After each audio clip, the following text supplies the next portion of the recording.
back at WNST, Towson, Baltimore, and Baltimore Positive. We are positively into the summer months. Many of you know we'll be doing the Maryland Crab Cake Tour. The mayor of Baltimore, Brandon Scott's going to be with us later on in the month over Coco's. Johnny O is going to be joining us at Costas. We have all the county executives, including Barry Glassman, joining us up at Barrett's in Bel Air, and Stuart Pittman will be joining us down at G&M to have a legendary crab cake down there.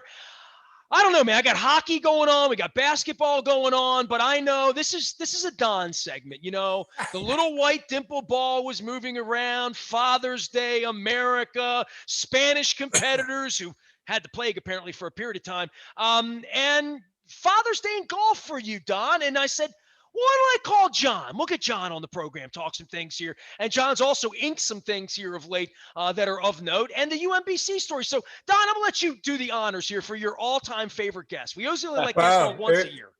Low bar, huh, Don?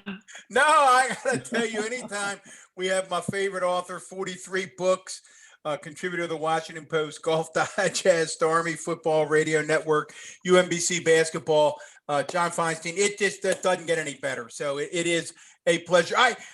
You've got me so addicted during golf tournaments to your Twitter feed. I've got your Twitter feed in one hand and Jim Nantz or whoever in the other thing. This story of the past couple of months on the PGA Tour, I mean, there's got to be a book in there, John. We got Phil beating Father Time. We've got Rahm being disqualified in the Memorial because he's not vaccinated. At least you and I don't think he's vaccinated. No, he admitted he wasn't vaccinated. Oh, did he finally? Okay, because he didn't originally. And then he comes back and he wins this amazing tournament by birdieing 17 and 18. And boy, did you nail it on Twitter when you said, boy, did it remind you of 1982. And Tom Watson and Bruce Edwards, who I know you have a soft spot in your heart for Bruce. You've written about it. You talk about Watson's incredible chip. Just let's start there.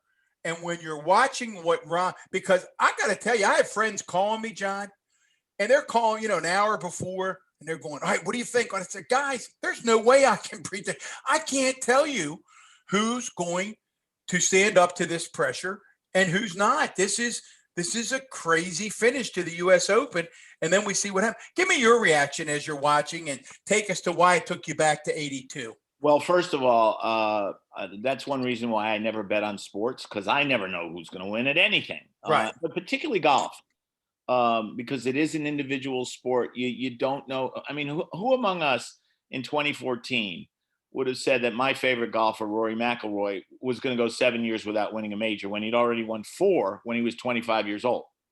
If you're the one, then you're the one, but I certainly wasn't. So I had no idea going in on Sunday who was going to win. I was hoping it would be Rory, who was only 2 strokes off the lead, as was Rahm. And I have a soft spot in my heart for Louis Oosthuizen because he's been so close so many times. He won a major, and he's really a terrific guy. But I had no idea. And watching Rahm on 17 and 18 was remarkable to make those 2 putts trying to win a U.S. Open. And that's why I thought back to Tom Watson in 82, because he birdied 17 and 18 at Pebble Beach to beat some guy named Jack Nicklaus to win his first, and as it turned out, only U.S. Open. And of course, I've told the story many times. I told it in my book on Bruce and Tom, Caddy for Life. Tom hit a terrible tee shot on 17, which is the really tough par 3 there, right at the corner where the water turns. And as they're walking off the tee, Tom tosses the club to Bruce. It was a 3-iron, and says, well, that one's dead. And Bruce says, hang on. Let's take a look at the lie before we panic. And that's one of the reasons why Bruce was such a great caddy. And so they get there, and the lie's not bad. But the way Tom had to hit the shot, as soon as it hit the green, it was going to start picking up speed. And obviously couldn't leave it short of the green because then it would never get on. So Bruce says to him, he says, knock it close. And Tom turns to him and says, close, hell, I'm going to hole it. And he told me later that one of the reasons he said that was because he knew if he didn't hole it, it was going 10 feet past. So he was literally trying to hole the shot. And he did. And if you ever watch the tape, it's one of those great iconic moments. I'm getting chills here just talking. Right. Absolutely. As Tom runs around the green in a circle, he points at Bruce and says, "I told you." And he did. He's got the putter over his head, right? Yep. And pointing with the other pointing with the other arm, saying, "I told you." And then he birdies 18. He had about a 20-foot birdie putt. He just needed the 2-putt to win.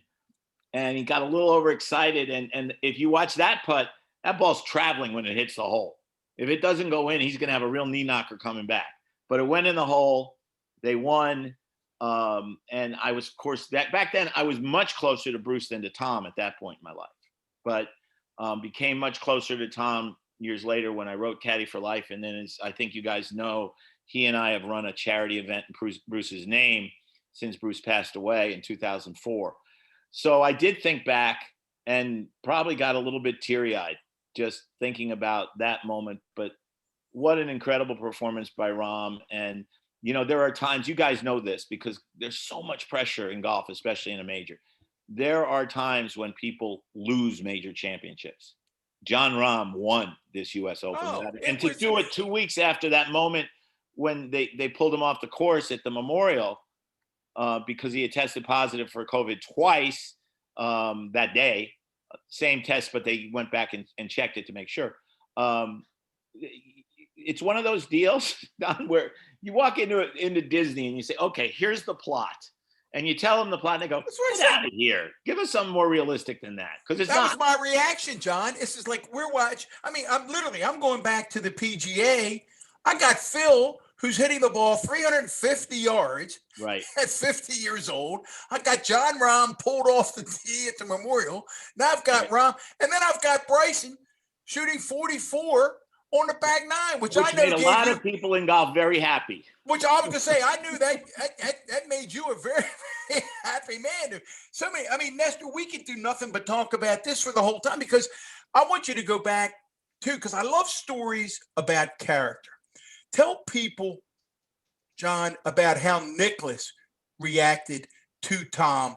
Yeah. You've written about it after that devastating loss. I love that story. Yeah, it was Jack came out to watch Tom finish because after Tom holed out at 17, he had a one-shot lead going to 18T, and it's a par 5, and Jack's thinking Tom's probably going to win, and I'm going to be there and congratulate him. Now, remember, Tom had beaten Jack in the 77 Masters down the stretch. Then he'd beaten him shooting 65 the last day at Turnberry to Nicklaus's 66 in the famous duel in the sun. And now he's going to beat him in the U.S. Open when Jack shot a remarkable final round to come from behind and actually take the lead. So Jack's waiting. Tom holes out. He and Bruce have that great hug. And Jack walks over and he takes Tom by the shoulders. And he says, "You did it to me again, you little SOB." And then he says, "I couldn't possibly be more proud of you." What a moment. I mean, what's the stuff we love, right? It's what makes sports what we love. Exactly right. Yeah. And as you guys both know, I violently disagree with both Tom and Bruce politically, but they gave us one of the great moments. They've given us several of the great moments. Well, now let's take the flip side of Jack doing that, because I'm sure we haven't had you on since the viral video of Koepka being interviewed and Bryson walking behind him and Koepka basically saying, "Oh my God, this guy is full of it." Basically, I'm paraphrasing. Right. What is it? And we were all here. It's our family tradition. I got sons and grandsons and sons-in-laws, and we're in-laws, and we're watching and we're screaming at the TV on Sunday for every shot. What? And I'm just fascinated when DeChambeau shanks that ball. We've all shanked it. When he dead shanks that ball on his way to that 8 and on the way to the 44, I hear all the glee across golfers all across the country and club. What can you? My wife hates him, and my wife doesn't hate anyone. My wife was rooting against him. She was cheering it. What is it about Bryson, John? As Nestor said, two things: fans aren't crazy, but the players really seem to not like. What is it other than he talks about his sponsors all the time? Well, that's one thing. I mean, it's embarrassing. He wins the U.S. Open last year. Great performance at Winged Foot. And Steve Sands, who's a friend of mine, asks him a very good first question on NBC. And it's not the usual, how does it feel question that TV people always ask. He says, you took a risk a year ago. You were the 8th ranked player in the world, and you decided to change your entire body and your entire game. And now it's paid off. Walk us through that process, which was a great question and should have led to a great answer. And instead, Bryson just lists all his sponsors. And believe me, players notice that. You know, if you want to do that after you win the John Deere Classic, it's still tasteless, but okay. It's the John Deere Classic, and I'm not knocking that event.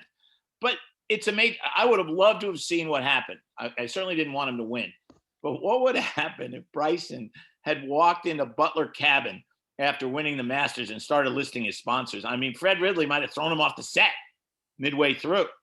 But that's only part of it. A lot of it, first of all, he's one of those guys. And Tiger was like this at his peak. He's never hit a shot that was his fault. How could that happen? Well, it's because you duck hooked the ball, Bryson. Right. You know, or whatever. You shanked it, Bryson. I didn't shank it. You know, God didn't come down and shank it. Right. But his pace, and the other thing is his pace of play.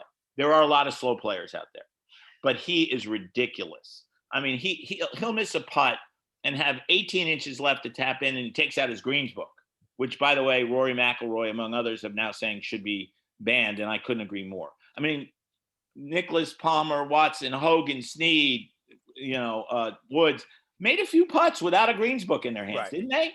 Yeah, That's they did. They is reading the greens. They did okay, didn't they? They did okay.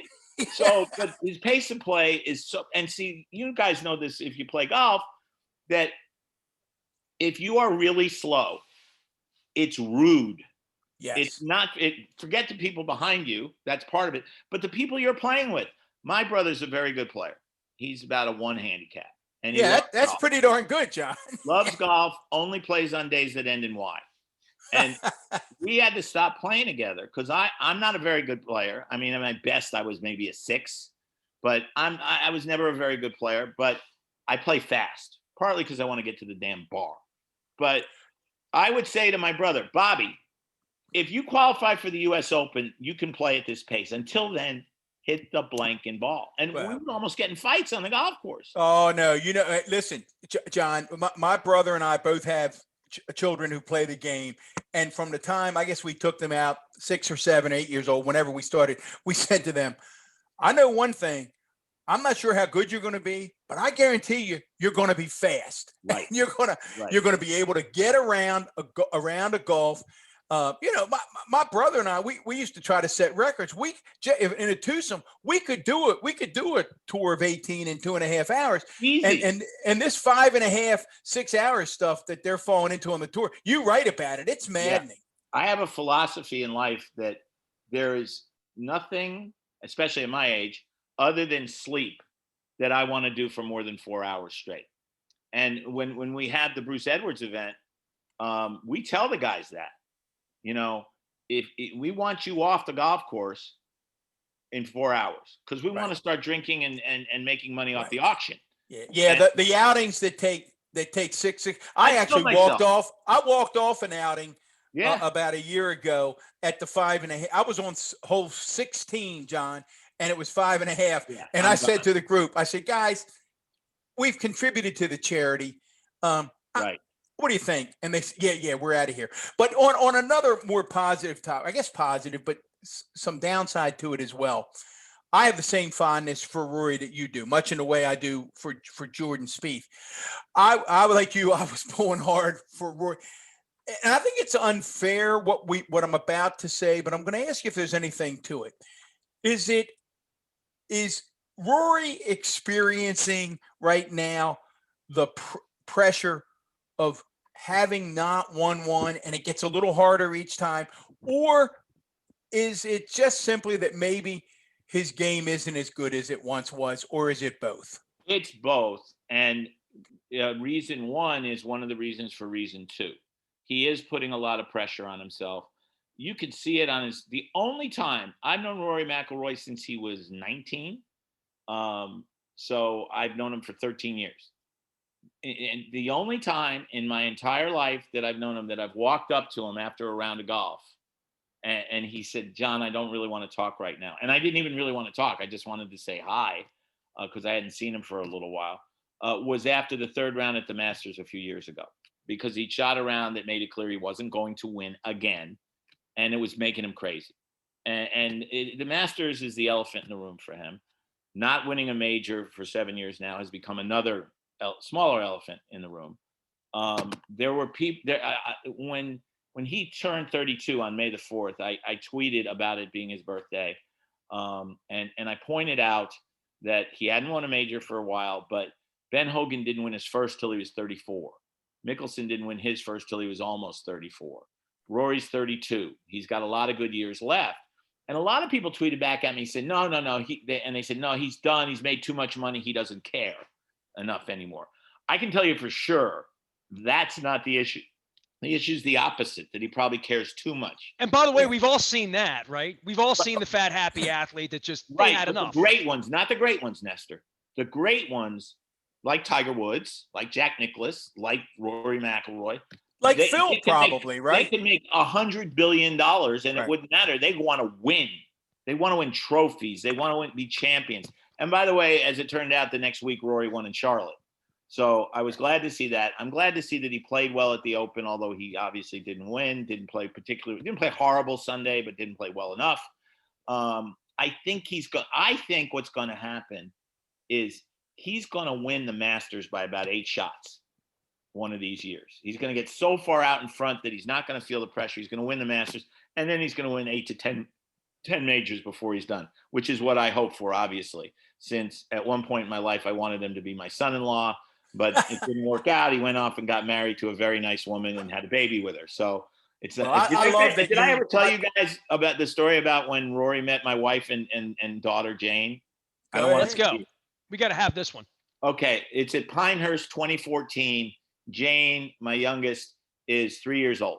And they came down with me for the U.S. Open. They didn't go to the golf. They swam. They went shopping. They walked around the town. It's a beautiful little town. I don't know if you've ever been there, Don, but if you have, love Pinehurst. It's one of my favorite golf trips. It's a great place. And so we were having dinner. We were staying at the Carolina Inn, which is right across the street from the golf course. And most players were staying there.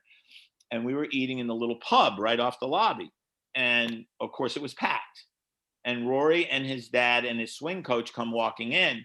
And you can see the manager flipping out because he doesn't have a table. And Jerry, Rory's dad, who is a wonderful guy, and you can tell why Rory's such a good guy when you meet Jerry, says, don't worry about it. We'll go wait in the lobby. When you have a table, come and get us. And Rory walks over to say hello. And I introduced him to my wife, Christine, and to Jane. And Rory walks around the table and gets down on one knee so he can be at Jane's eye level. And he says, so Jane, what did you do today? And Jane says, oh, my mommy and I went swimming, and then we went to town, and I bought a new dress that I really love, and we had a great time. Roy shot one over that day, and he says, kind of wish I'd gone with you.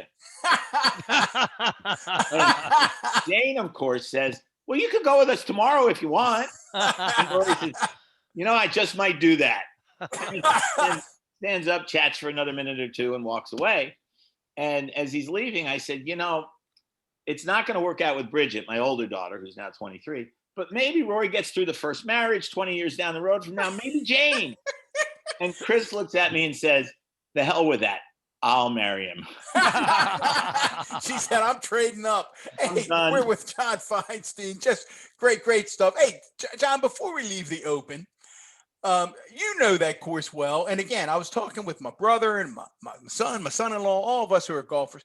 What is it, my nephew, we were talking, what is it about Torrey Pines that doesn't float my boat in the way that other great, and maybe it's just that I can't appreciate it on TV. You've been there. I haven't been there.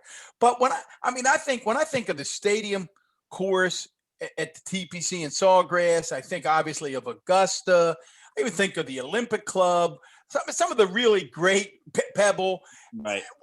People rave about Torrey, but when I watch it, I don't know that I could even draw you a picture right now. Well, I would take TP Sawgrass out of that. I'm not a big fan of that golf course. You're not? Oh, I like that. Not a big fan. It's okay. Okay. I think a lot of people. You don't like 16, 17, and 18? You don't think those are special? Actually, I think 16 is relatively easy risk reward hole. I think 17 should be on a miniature golf course.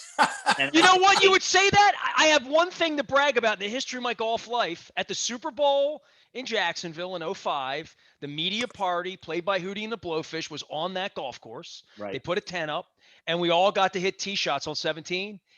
And I hit it about 3 feet from the cup. It was the greatest golf achievement of my life. There you go. And now you just called it a miniature golf course, which is exactly why I tamed it, you know? Yeah, well, I birdied it the first time I played it, Nestor. I mean, because I played island golf on 4th Street in Ocean City.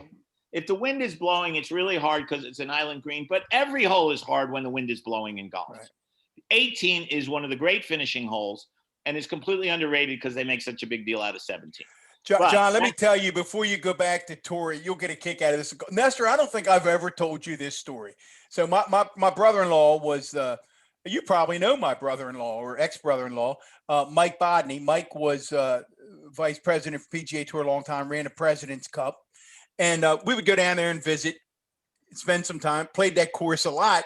I was a young guy, didn't have 2 nickels to rub together, and buying a new driver at that time was like buying a new car for me. And I bought a new driver to go down there, and it was drizzling. And I'm on the tee at 18, and I swing, and the club comes out of my hand and whirly birds into the middle of the lake. And the people I'm playing with to this day remember me turning to them and saying, what am I going to tell Linda? My only thought was, how do I go home and tell my wife that driver that we just spent a month's food money on is now at the bottom of the lake on 18? So I have some affinity for 18. Well, I would say this to you, Don. I'm an old swimmer. I would have just dove into the water. I didn't like the Gators, but take me back to Torrey Pines. What am I missing about Torrey? So some of it is that, you know, even though they play the San Diego event there every year, it's played completely differently as a U.S. Open golf course, and it's only been played there twice. 2 classic finishes, by the way. Tiger beating Rocco in the playoff in '08, and then this one. I think there are a lot of holes that are pretty ordinary, you know, and there's not that signature hole like Pebble Beach. You've got signature holes all over the place. Pinehurst, signature holes all over the place. Right. Wingfoot, which is one of my favorite golf courses, you know, signature holes all over the place. Famous story about the 10th, the great par 3. Hogan is playing with Claude Harmon, who won the Masters in 1948. And Claude Harmon makes a hole-in-one on the 10th at Wingfoot, one of the great par 3s. And Hogan makes a birdie and hasn't said a word to Harmon about making a hole-in-one. They walk off the green and Hogan goes, you know, I think that's the first time I ever birdied that hole. But it's just, you know, to me, 18 is a very good risk-reward finishing hole at Torrey Pines. But there just aren't, and the most scenic holes are on the front 9. Those first 6 holes going out to the ocean, and people tend to remember classic golf courses more for the way they finish than for the way they began. That's my theory. John Feinstein's here. Before we go, because our time is short, UMBC, you're sticking around. I want to do 2 minutes of college basketball. The reason I reached you was the loss of Jim Phelan this week. And, you know, a guy I had on the show 25 years ago, a guy that when I worked at the paper in the 80s, he was like a legend then, winning all of those key wins that made him the greatest. Some thoughts about the coach, because I know you were very close with him. Yeah. You know, first of all, it is an absolute crime and more proof of how corrupt the Basketball Hall of Fame is that he's not in it. And so many guys who are caught cheaters are in it. And how can he not be in it? 830 wins, 5 Final Fours, national championship. What's the case to not let him in? There is none. There is none. And to do it before he died? I mean, it's almost a criminal act. Colangelo 2 years ago. And I said, because Colangelo runs the Hall of Fame. And I said, he's 90. Here are all of his statistics. He also brought the first black student, not basketball player, student to UMBC, to Mount St. Mary's. Mount St. Mary's, thank you, mind block. How can he not be in the Hall of Fame? And Colangelo wrote me back in his typical arrogant way. And he says, I'm well aware of Jim's achievements. And I said, good, then do something about it. Case closed then, right. You know, and this year when he didn't even make it to the finals, I wrote to him and I said, Apparently, you're not so aware of his achievements. But Jim was he was a wonderful man. Forget the coaching. He was as decent a human being as you'll ever meet.